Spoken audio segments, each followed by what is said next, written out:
आसंता कालिठारू आरंभ हेब रत्न भंडार मरामती। राज्य सरकार मार्गदर्शिका अनुसार रत्न भंडार मरामती नहीं समस्त पदक्षेप ग्रहण कर लक्ष्य रखा बेले मरामती समय साधारण भक्तंकर बाहर काठ निकट में श्रीजी को दर्शन करें। भक्तों दर्शन और महाप्रभु नीतिकांति बाधा सृष्टि नक एएसआई करेंगे मरामती।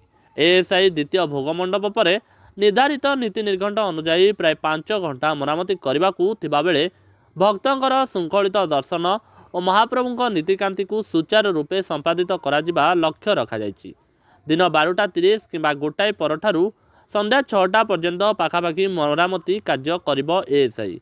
प्रथमे लुहा भारा बंधाजिब, परे डिप्लास्टरिंग कराजिब, या परे पुराना लुहा बीम और पत्थर मरामती कार्य कराजिब।